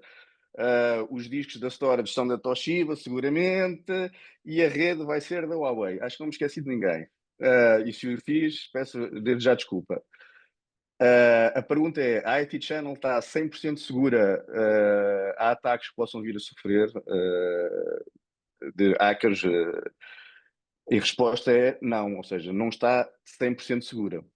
E, portanto, poderá estar mais segura em determinadas áreas, poderá estar menos vulnerável noutras, mas enfim, a verdade é que não está 100% segura. Todos os clientes estão, de alguma forma, sujeitos a sofrerem estes ataques. É mais uma questão do quando é que vão ser atacados, mais do que se vão ser atacados. E, nesse sentido, os fabricantes de tecnologia, aquilo que têm vindo a fazer nos últimos anos é precisamente utilizar a inteligência artificial e a automação no sentido de dotar a tecnologia de formas de detectar o mais cedo possível todos estes tipos de ataques e preparar uma resposta a estes tipos de ataque, no sentido de minimizar ao máximo. Eu penso que foi o colega da NetApp já referiu isso, que é diminuirmos ao máximo o tempo que leva entre o ataque e a reposição de um serviço ou a reposição do negócio. Porque aqui realmente, cada minuto que passa, cada hora que passa, cada dia que passa, os clientes perdem dinheiro e podem, inclusivamente, isto não é ficção científica, é uma realidade, clientes que vão à falência porque sofreram ataques informáticos e não tiveram a capacidade de repor o seu negócio em tempo útil. E, portanto, resumindo, automação, inteligência artificial no sentido de detectar o mais cedo possível e criar os mecanismos de reposição de negócio no menor tempo possível também. Obrigado, Manuel, e eu volto a passar a palavra ao Jorge Bento para avançarmos com a sétima pergunta, se não me falha a contagem. Jorge? Obrigado, Rui. E Manel, aqui na editora, na Media Next, nós tentamos estar, como todas as empresas, acho, tentar estar o máximo seguros possíveis. E só uma curiosidade, nós temos uma das plataformas que que é uma das revistas, que é IT Security, que não sei porquê, se calhar por chama-se IT Security, atrai muitos brincalhões. Não sei Há se são mais um grão, completamente não? brincalhões, mas portanto, desde ataques de DDoS, whatever. Prontos, e você tem toda a razão. Há um dia que vai acontecer, não é? Ou se Sim, não aconteceu já e eu não sei. Também sim, pode sim, sim, acontecer, sim. não é? Sem dúvida nenhuma. Sim, já agora, só acrescentar aqui um ponto. Estava só a falar aqui há pouco sobre penso que foi o colega da Red Hat, o Sérgio, que estava a falar sobre o tema da computação quântica, não é? Hoje em dia também é outro tipo de ataque também muito frequente, que é a exfiltração de dados, portanto, o roubar estes dados, mesmo que estejam encriptados. Os hackers hoje em dia já guardam esses dados na expectativa de que um dia, quando a computação quântica esteja mais disponível, digamos assim, conseguirem desencriptar esses dados. Ou seja, Tra- é, Trabalhar para o futuro. é trabalhar para o futuro. É um bocadinho isso. Muito bem. Nós agora vamos falar de armazenamento. Já tocámos em armazenamento, mas agora vamos focar-nos no tema do armazenamento e no facto de realmente é imparável o número de dados que qualquer empresa acumula e ao longo dos anos a empresa não precisa sequer de crescer ou ter grande sucesso, mas ela está sempre a acumular dados ano após ano. E está claro que todas estas novas aplicações ainda vão aumentar mais a necessidade de armazenar dados, de os ter disponíveis, sejam nas várias fases, sejam os dados que estão a ser usados nos uploads, sejam os dados frios. E eu queria perguntar ao Marco Vicente Toshiba, começar por ele, o o que é que, em termos de armazenamento, em termos de evolução tecnológica, para acompanhar este ritmo imparável, a indústria está a preparar. Marco? Sim, Jorge, é verdade. O crescimento o crescimento da produção de dados é exponencial, tem vindo a ser exponencial e com toda a humildade, acho que posso dizer que trabalhamos ou vivemos efetivamente numa indústria muito favorável neste momento. As inovações são ao mesmo tempo inovações e desafios, porque eu creio que há pouco até foi o Adriano que falou que a referência hoje em dia no que toca a servidores e data centers são a unidade que é falada é petabytes, e é verdade. Efetivamente, o desafio que os fabricantes de storage têm neste momento é no mesmo espaço físico conseguirem aumentar a densidade dos seus dispositivos para permitirem então esse atingimento de capacidade. Portanto, essa é a inovação que tem vindo a ser feita ao longo do tempo, que é o aumento das capacidades. Portanto, nós prevemos até em poucos anos começar a disponibilizar unidades à volta dos 40 terabytes. Não devemos estar muito longe dessa realidade. E aqui tocar um bocadinho também num ponto que já falei há pouco, mas que não é menos importante, que é com o aumento da densidade, o watt por terabyte portanto, a relação entre o watt e terabyte vai baixar, portanto, garantindo aqui o aumento de eficiência energética. Mas existe depois aqui uma outra inovação que é algo mais recente, sim, com o crescimento da inteligência artificial.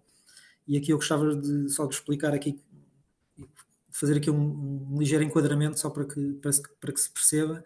No passado, por exemplo, sistemas de videovigilância em que o objetivo ou a necessidade que havia em termos de armazenamento seria o de armazenar as imagens que eram captadas. Hoje em dia, com o AI streaming, essas imagens não são só gravadas, mas são-se também elas processadas e interpretadas através da AI. Portanto, isso permite, por exemplo, leituras de matrículas, contagem de pessoas, interpretação de movimentos que não são normais ou que não estão de acordo com os parâmetros que são pré-definidos nos sistemas. E isto vai aumentar de forma exponencial a quantidade de workloads e digamos que ao nível da inovação do dispositivo, eu diria que aquilo que está neste momento já a ser efetuado e a ser lançado no mercado são dispositivos que vêm otimizados precisamente para este tipo de processamento. Obrigado, Marco. Eu pedi a mesma perspectiva agora ao Henrique da NetApp. Quais são as inovações, as tendências neste setor do armazenamento? Henrique? Sim, Jorge, obrigado. O que eu queria partilhar, efetivamente, o crescimento massivo de dados e, em particular, os dados não estruturados, o que levanta dificuldades acrescidas para gerir toda esta volumetria.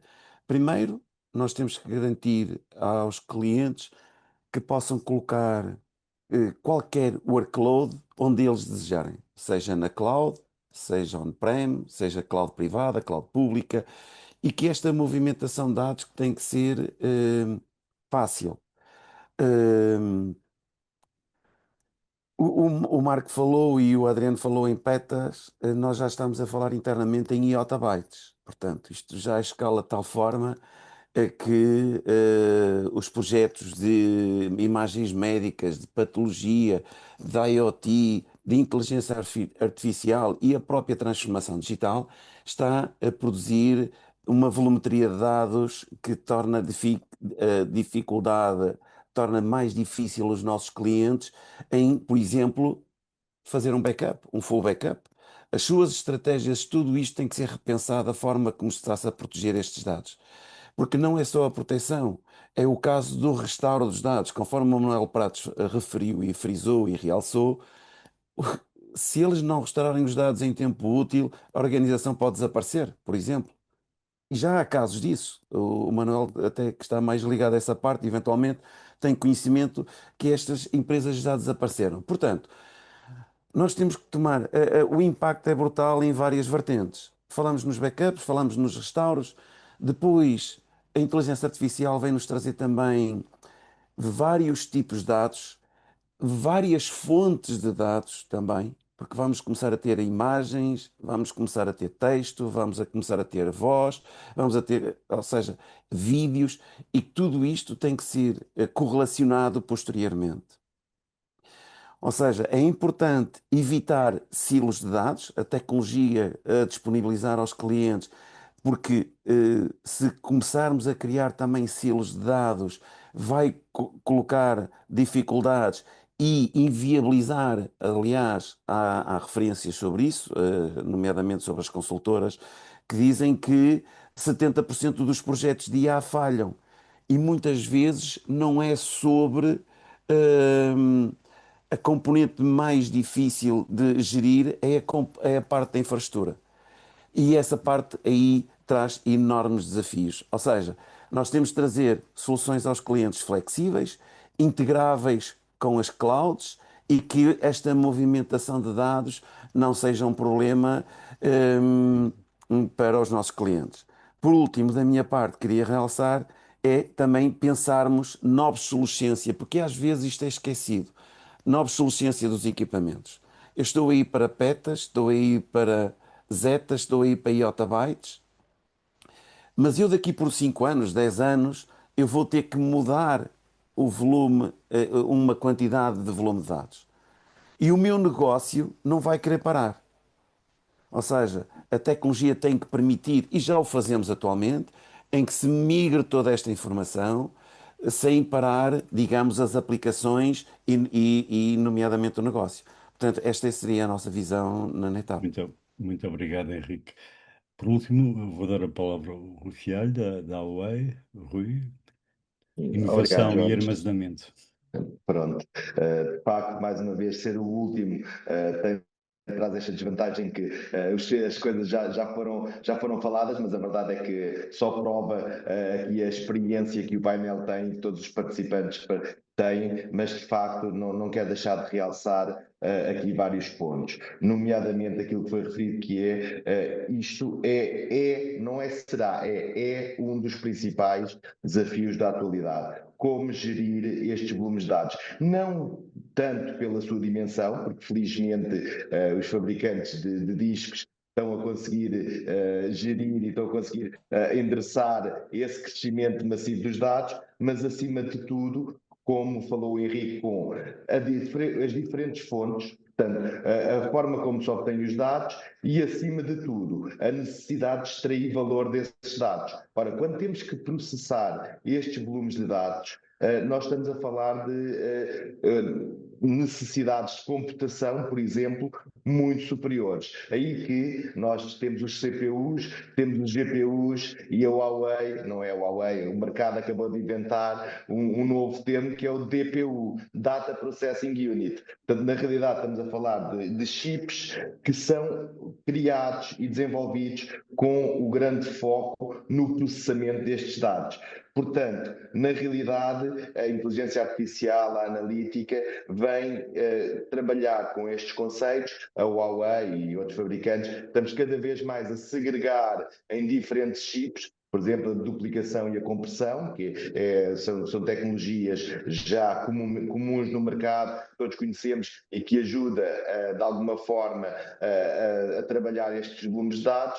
Também lançámos novamente agora chips específicos, hardware-based, para conseguir gerir e retirar carga dos CPUs nesse tipo de tarefas. Portanto, estamos aqui a falar muito de unificar os dados das diferentes fontes, extrair essa informação utilizando tecnologia, portanto, desenvolvendo para garantir que todos os clientes, todas as organizações conseguem de forma muito fácil e contínua, também como o Henrique disse, hoje em dia 5 minutos de paragem tem que ser programado com 3 meses de antecedência e mesmo assim, por vezes, os vários departamentos dizem ou conseguem contabilizar as perdas relativas com isso, portanto a disponibilidade tem que ser garantida. Ora, quando olhamos ao nível dos SSDs, estamos já em PLC, quad layer, mas ainda assim, e acho que a mensagem para os nossos clientes é que o volume continua a crescer, já está nas dezenas, a caminho das centenas de petabytes, a caminho dos zetas e dos iotas, portanto, é confiar nestes consultores, confiar na tecnologia, porque felizmente, ao nível do desenvolvimento, tem havido também muito processo interno, muita criação ao nível das arquiteturas e do hardware, que vem fazer face e, portanto, este é um desafio, mas é também uma oportunidade gigante, porque com mais dados conseguimos extrair mais valor e conseguimos com isto garantir que as organizações continuam a crescer. Portanto, a infraestrutura, neste caso, não é um custo, é um investimento, porque vai garantir realmente retorno muito superior. Muito obrigado, Rui, pela sua perspectiva. E agora vamos Jorge, aprofundar. eu só queria adicionar um tópico, se me permitirem, que foi Sim, que eu não referi brevemente. e é muito importante, é muito rápido, é a sustentabilidade. A sustentabilidade, nomeadamente na eficiência energética. Há pouco falamos na volumetria de dados e nos discos rotativos, por exemplo. Começa a ser impensável suportarmos este crescimento com discos rotativos, porque quer o seu consumo energético, quer a dissipação de calor, que depois tem impacto indireto no consumo energético para arrefecer os data centers, é um ponto fundamental em que traz desafios enormes aos clientes e aqui evoluírem para tecnologias que obviamente sejam mais sustentáveis, quer ao nível de consumo energético, quer ao nível também de espaço físico dentro dos data centers. E obrigado, e desculpem esta interrupção. Muito obrigado, Henrique. Eu creio que nem todos vão estar de acordo nesta mesa, mas não vamos entrar em debate neste momento. E vamos passar para o tema da resiliência, fundamental aqui, e o papel de todas as tecnologias que ajudam à resiliência e à continuidade do negócio. Este tema foi falado durante o fórum, mas agora vamos aprofundá-lo, Rui. Sim, vamos então falar e começava por perguntar ao Henrique Silva da NetApp que papel devem desempenhar as soluções de backup, de armazenamento e de virtualização na proteção contra ataques. Henrique? Rui, obrigado. Eu penso que já, de alguma forma, já todos respondemos a estas questões, ok? Em que temos que ter um repositório de dados seguro, que esteja alinhado com a área da segurança, para que exista uma frente de ataque comum, com monitorização contínua. E diria que eu queria realçar, acima de tudo, é a implementação de medidas de boas práticas, nomeadamente estratégias 3-2-1, ou seja, onde temos de ter 3 cópias de dados, em 2 sites, em 2 tipos de mídia diferentes e uma copy of site, ou seja, criar aqui um air gap, um site de air gap, o CyberVault, que vem aqui proteger a informação com imutabilidade. Portanto, acima de tudo, garantir olhar para o negócio, para as exigências do negócio, perceber quais são os seus requisitos e desenhar uma infraestrutura que seja robusta para responder a estes requisitos. Diria que não tinha mais nada a acrescentar, porque já falámos sobre todos estes tópicos, mas sim alinhado com as boas práticas, diria eu. Obrigado, Henrique. Também gostava de ouvir o Manuel Pratas, da IBM, sobre exatamente o mesmo tema. Manuel? Obrigado. É um tema interessante, este tema da reposição, no fundo, da reposição em caso de ataques informáticos. E eu aqui vou ser, se calhar, um bocadinho, fugir um bocadinho àquilo que seria mais normal dar-lhe como resposta em relação à salvaguarda de backups, neste tipo de situações. Eu diria que cybervaults baseados em backups, ótimo, perfeito, faz sentido. O tema é quanto tempo é que eu vou demorar? Voltamos outra vez ao tema anterior, que é quanto tempo é que eu vou demorar a repor o meu negócio com base em backup? E vou dar um exemplo. No passado dia 19, sexta-feira, uma empresa, um tema que tem estado aí nas notícias, uma empresa chamada Collins Aerospace, sofreu um ataque informático que lançou o caos em vários aeroportos na Europa. Estou aqui a ler, tenho aqui a socorrer-me do meu telemóvel para ler aqui um bocadinho de uma notícia que saiu ontem, portanto, praticamente uma semana depois, e que diz o seguinte: é um site especializado nestes temas da segurança e diz, vou traduzir à medida que vou lendo, a companhia acabou de nos informar que ainda pode demorar vários dias até ter um sistema totalmente funcional. Isto para nós é uma surpresa, uma vez que ainda não se consegue vislumbrar uma data para que o sistema esteja totalmente funcional. Portanto, o tempo que nós levamos, ou que uma empresa leva a repor o seu serviço, é extremamente crucial e, como já tinha dito anteriormente, pode levar ao desaparecimento dessa mesma empresa. Ora, mecanismos de salvaguarda unicamente baseados em mecanismos de backup, independentemente de os dados estarem efetivamente limpos e passíveis de serem reutilizados, a verdade é que demora o seu tempo. Daí que, na minha ótica, para além deste tipo de tecnologias de CyberVault baseada em backups, a maior parte dos clientes deveriam fazer, ou os clientes em geral deveriam fazer, assessments que lhes permita identificar quais são as aplicações e os dados que efetivamente podem fechar a empresa ou que podem levar a empresa à bancarrota. É um conceito que existe e que está a ser, digamos, disseminado cada vez mais, que é o Minimum Viable Company. Portanto, eu tenho um universo de dados que é a generalidade da minha empresa, mas há um subset desses dados, se eu não estiver disponíveis, a minha empresa fecha, e em relação a esses dados, é necessário criar os mecanismos de salvaguarda e de reposição que me permita repor o negócio o mais rápido possível e garantidamente, e já estamos aqui todos há alguns anos, porque já somos todos da anterior geração, a maior parte, pelo menos, sabemos que tudo isto baseado em backups, efetivamente pode demorar dias, semanas e até meses. E, portanto, eu diria que, e a nível de, concluindo a minha resposta, que salvaguarda com base em backups, sim, mas não só. Salvaguarda também dos dados quentes, dos dados mais importantes, dos dados que podem levar a que a minha empresa feche. E, portanto, são aqui duas áreas importantes e que, na minha ótica também, já que a nossa audiência são os parceiros e o canal, é uma área onde há uma grande oportunidade de venda de tecnologia por um lado e de realização de serviços por outro. Obrigado, Manuel. Por último, nesta questão, gostaria também de ouvir o Adrián Groba, da CNAP. Adrián? Pronto, acontece que assim no último, eu acho que o Henrique e o Manuel fizeram uma intervenção muito completa de tudo o que é preciso. Vão tentar adicionar algum comentário extra.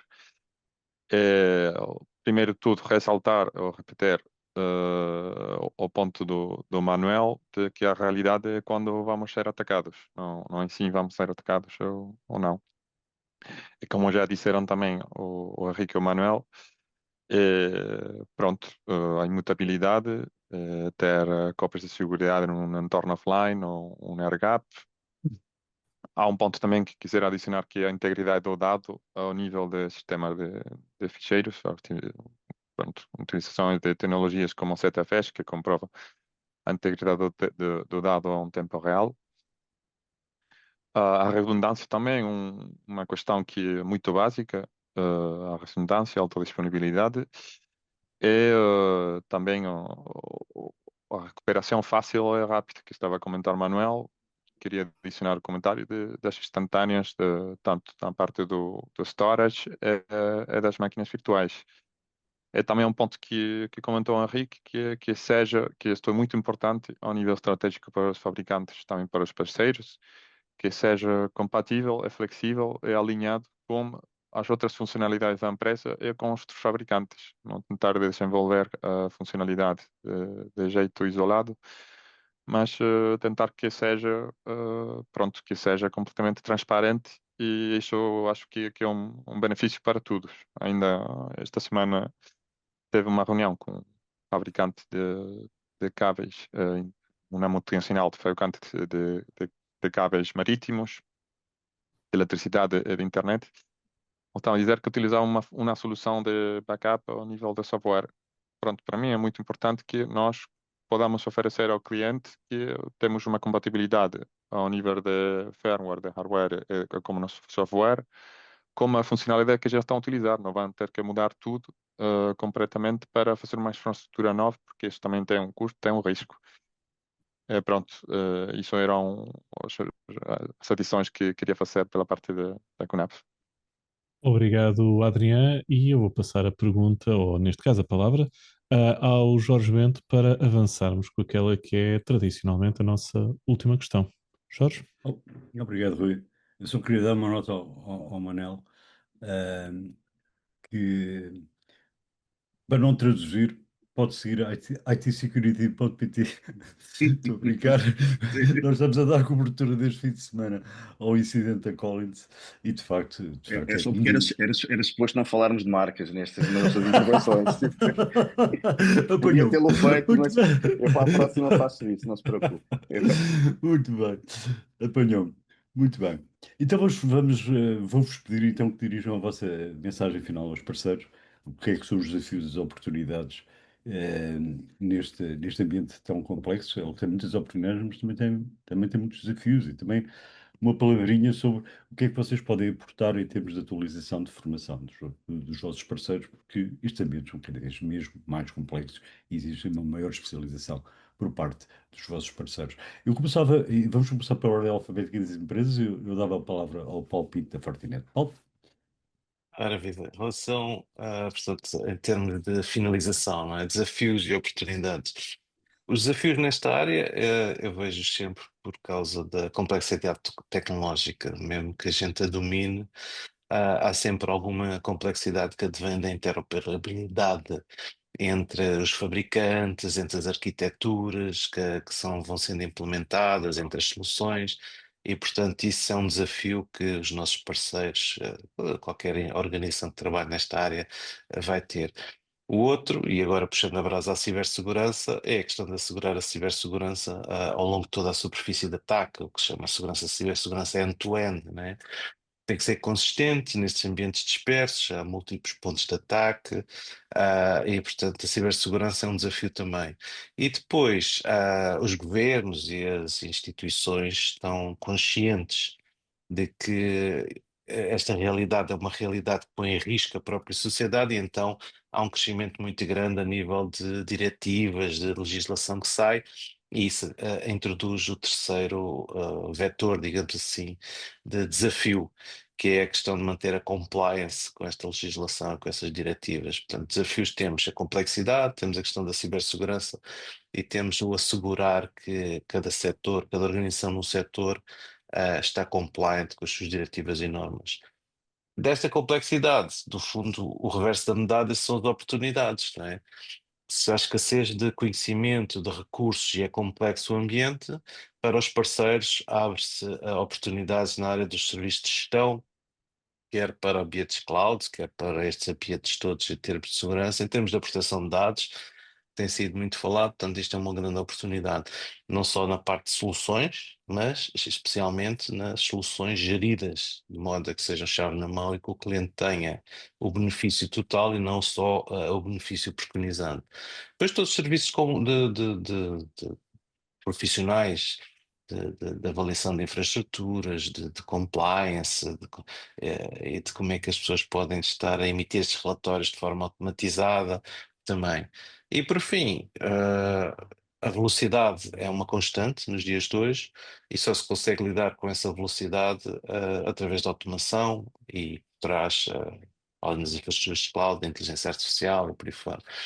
E, portanto, é outra oportunidade é entrar na parte da redução de custos e de riscos operacionais através da automação, através da utilização de ferramentas mais inteligentes, em particular na área da monitorização e da automação. Obrigado, Paulo. E seguindo agora a ordem, continuando a seguir a ordem por empresa, eu dava a palavra ao Luís Rebelo da HPE. Luís. Viva.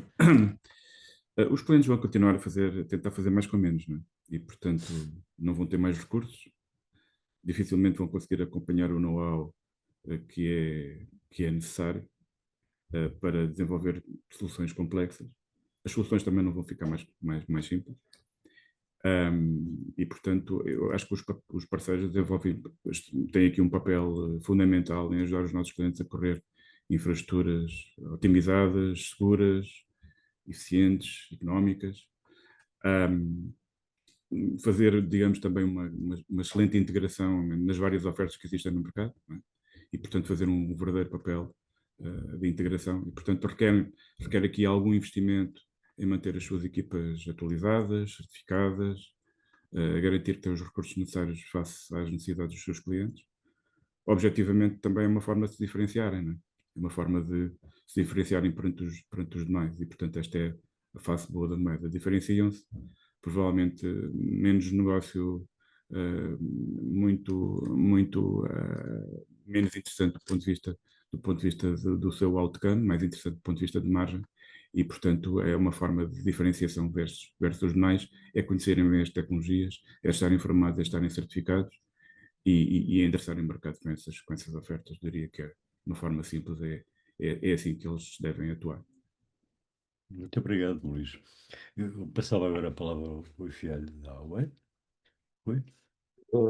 Acho que nós ao longo da sessão fomos falando e fomos tocando onde é que os parceiros podem e devem ajudar, porque efetivamente é isto, ou seja, os parceiros são os trusted advisors, são os conselheiros privilegiados dos clientes finais. E os clientes finais precisam de muita ajuda porque a informação continua a crescer, continua a ser cada vez mais complexa e cada vez tem mais valor. Daí que a mensagem é mesmo, não se centrem só na produção, centrem-se na resiliência, centrem-se em ajudar as empresas a estarem preparadas para as eventualidades. Infelizmente, ou felizmente, nós portugueses somos muito otimistas, mas quando falamos de IT, não podemos ser otimistas, não pode ser aquela máxima de casa assaltada, trancas à porta. Nós temos as trancas, nós temos que as colocar já as devíamos ter colocado ontem. Cada dia que passa e a nossa arquitetura está exposta ou não está suficientemente bem dimensionada para recuperar de desastres, é um risco gigante para as organizações. E não é só para as grandes organizações. Na realidade, os ataques são bem mais frequentes e mais bem-sucedidos nas empresas médias e pequenas, porque de facto têm uma exposição muito maior. Daí que os parceiros têm que se focar em todos os seus clientes e garantir que as soluções são realmente capacitadas para aquilo que é necessidade do dia-a-dia, mas também resilientes e preparadas para o futuro. E, portanto, todos nós aqui, os painéis aqui presentes, temos soluções e queremos realmente, acima de tudo, queremos que Portugal e estes clientes, estas organizações, continuem a crescer e, para isso, nós queremos contribuir com valor. Muito obrigado, Rui. Eu passava agora a palavra ao Manuel para o IBM. Manuel, a sua palavra para os parceiros. Sim, uma palavra para os nossos parceiros que nos estão aqui a ouvir. Nós hoje já falámos aqui de inteligência artificial, de segurança, de proliferação gigantesca de dados. São aqui onde estão, digamos, as maiores e melhores oportunidades de negócio para o futuro próximo. Mas, acima de tudo, o desafio que eu deixava aos parceiros é não sejam, eu diria, conformistas, no sentido em que, quando têm um cliente à frente e que lhe diz eu quero uma storage, eu quero um servidor, tentem ir mais fundo. Tentem ir mais fundo porque estes temas de inteligência artificial, da segurança, da proliferação de dados, trazem oportunidades maiores do que aquilo que muitas vezes parece numa primeira análise, e escavando um bocadinho mais com o cliente, conseguem-se identificar muitas boas e novas oportunidades para vender mais tecnologia e, acima de tudo, para os parceiros também, de vender serviços e colocar valor acrescentado, ou ainda mais valor acrescentado, em cima destas tecnologias, seja fazendo assessments de segurança, seja implementando soluções de inteligência artificial, enfim, tudo aquilo que já foi falado aqui hoje, e que a tecnologia boa, fabricantes espetaculares, mas sem serviços, seja do fabricante ou principalmente dos parceiros, de pouco serve aos clientes. Já aqui também foi falado que os parceiros muitas vezes são os trusted advisors dos clientes e, portanto, usem essa vossa faculdade de serem trusted advisors para precisamente tentarem encontrar novas oportunidades que vão muito para além de eu vou vender um servidor, eu vou vender uma storage. Há muita coisa à volta, muitas oportunidades, muita oportunidade de fazer novos negócios e serviços. Upselling. Muito obrigado. Upselling, isso. Muito obrigado. Rui, vou pedir que continue então, Rui. Sim, vamos continuar no mesmo tema, na verdade. Eu gostava de ouvir a perspectiva do Henrique Silva, da NetApp, sobre este tema. No fundo, qual é que é a palavra para os parceiros? Henrique?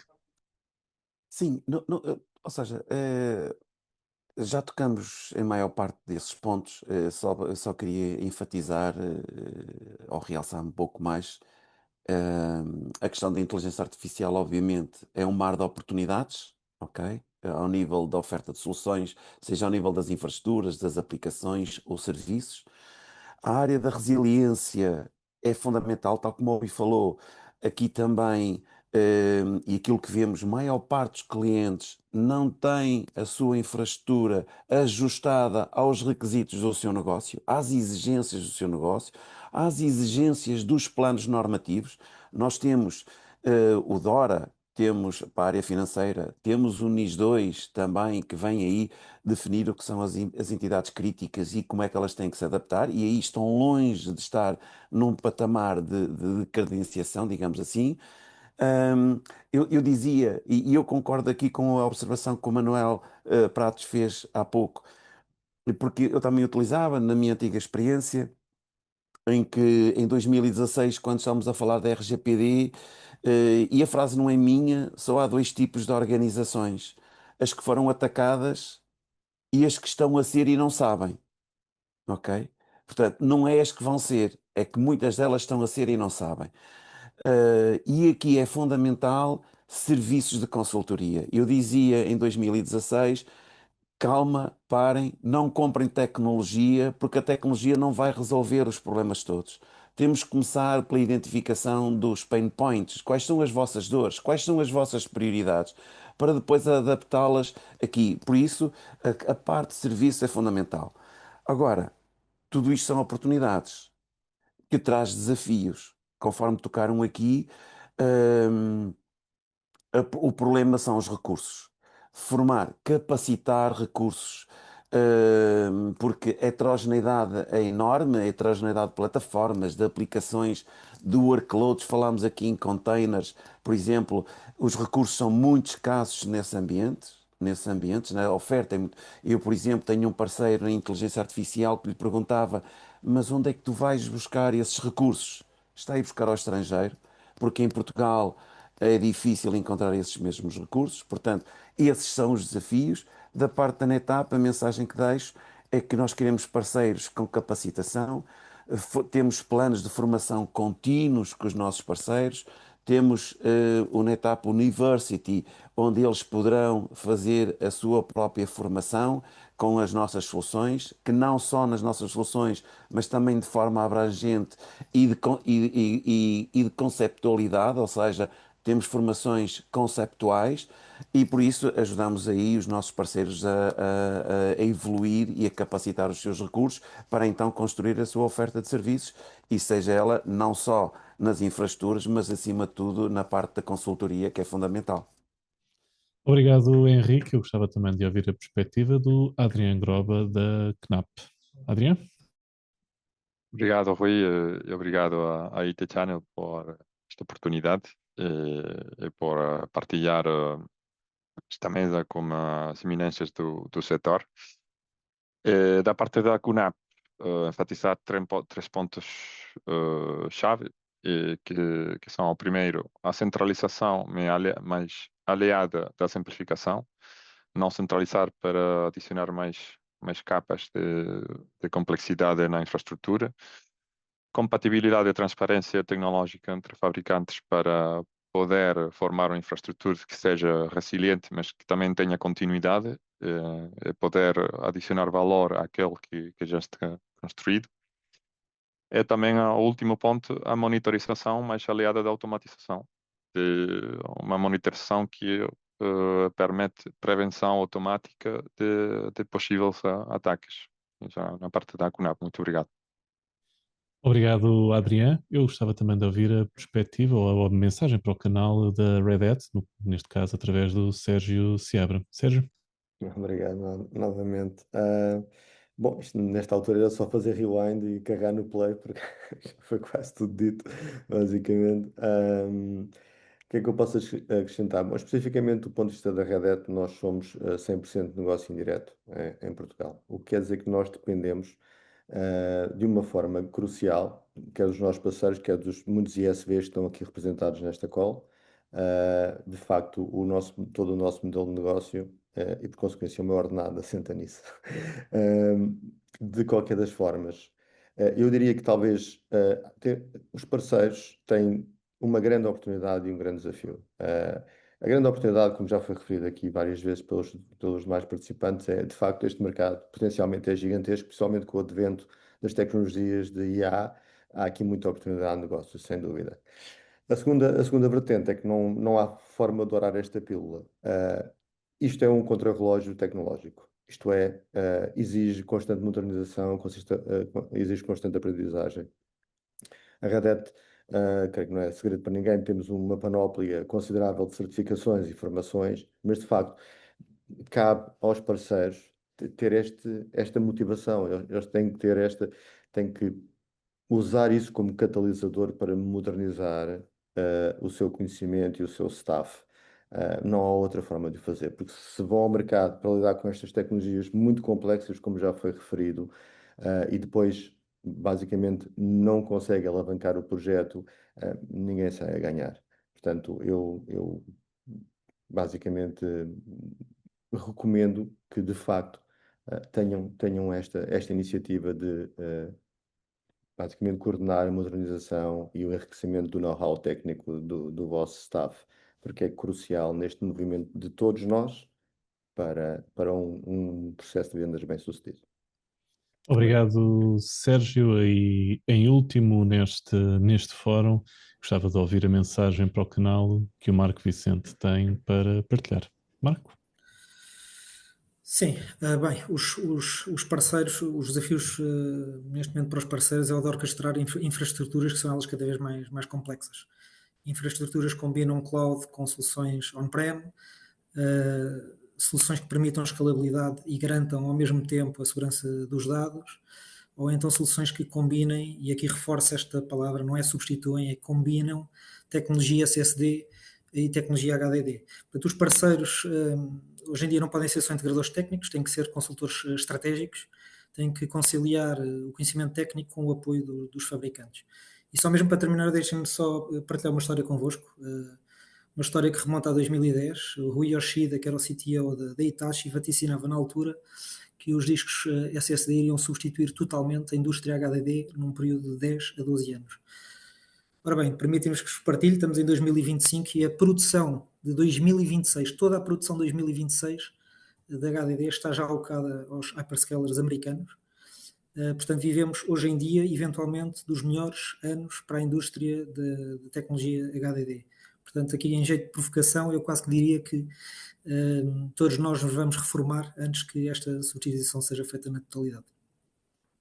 Obrigado, Marco. Eu passo a palavra então ao Jorge Bento para terminarmos esta mesa redonda.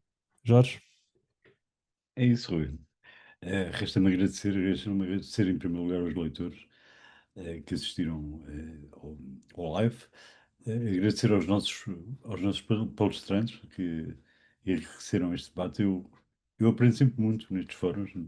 Como jornalista, o conteúdo enriquece sempre muito o meu conhecimento e eu acredito que igual aconteça para os nossos leitores. Podem ler a cobertura deste fórum já no próximo dia 6, quando é disponibilizado o jornal IT Channel na sua versão digital. Aí também está o vídeo, que maioritariamente é nesse vídeo que estão as visualizações, mais do que as que ocorrem neste fórum. E depois, no jornal impresso, aí não há vídeo, no jornal impresso, uma semana depois. Muito obrigado a todos e até um próximo fórum. Obrigado.